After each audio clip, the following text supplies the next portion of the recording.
Pasientlərə müalicəni düzgün şəkildə təyin etmirlər. Onun dediyinə görə elə hallar olub ki, səhv müalicə ucbatından vəfat edənlər də olub.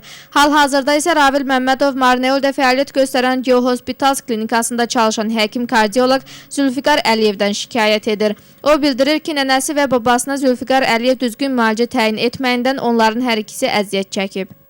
Mənim öz yaxınlarım yanlış diaqnozdan əziyyət çəkdilər deyəndə Marneolda əziyyət çəkdilər həkimlərin yanlış diaqnozuna görə. Yəni həkimin yanına getdilər, yanlış diaqnoz qoydular. Sonra Tbilisiyə gedəndən sonra tamam başqa bir diaqnoz qoydular. Burada dedilər əməliyyat olasısınız. Yəni babam və nənəmə dedilər. Ürəkdən əziyyət çəkirdilər. Babam da nənəm də. İlk öncə nənəm getdi burada Marneolda həkim yanına. Mən də bunu qərara aldım ki, yəni bunu səsləndirmək lazımdır. Marneolda bu tək Zülfiqar həkim deyil, bir çox həkimlər var. Mənim tanışlarım da yoldan bir nəfəri tutaq, hal-hazırda bir nəfəri çağıraq deyək ki, belə bir tanışım varmı? Yəni əziyyət çəkən, hətta ölüm belə var. Yanlış diaqnozdan ölən insanlar var, tanıdıqlarım. Yəni necə deyim, fərqlənmir, digər həkimlərdən fərqlənmir. Tbilisiyə nəyə görə, Marneolda yaşayan bir insan nəyə görə Tbilisiyə getməlidir müalicəyə? Mən şəxsən son bir həftə içində bunları düşünmüşəm, amma inanıram ki, yəni düşünürəm ki, bu haqda bir irəliləyiş olmalıdır. Yəni bir aktivlik, bir şey, bir etiraz, ən azından bir etiraz olmalıdır. Bu hakimlər öz başına olmamalıdır. Yəni etiraz etməyi düşünürəm mən.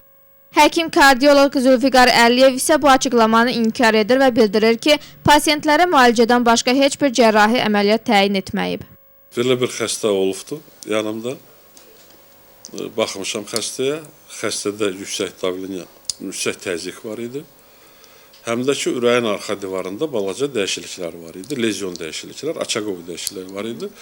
Ona görə də xəstəyə müalicə yazılıb və müalicə ilə bərabər xəstəyə təklif olunub ki, arxa divarda olan dəyişiklikləri dəqiqləşdirmək üçün bir neçə əlavə müayinədən keçməlidir. Hansı müayinələr olub onlar? Mütləq ona rentgen, bir də ki, ürəyin echoskopiyası olunmalıydı. Xəstələr sonra gediblər də, onları elədiblər, elətməyiblər, bilmirəm. Ki, onların tərəfindən deyilməli ki, operasiya heç bir həkim elə bir addım ata da bilməz. Hətta kompetensiyası olmayan həkim də o söz deyə bilməz.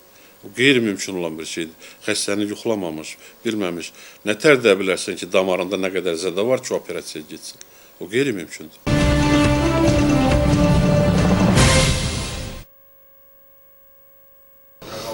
Bugün Marneolun icra hakimiyyətində icra başçısı Merab Topçişvili növbəti işgüzar iclas keçirdi.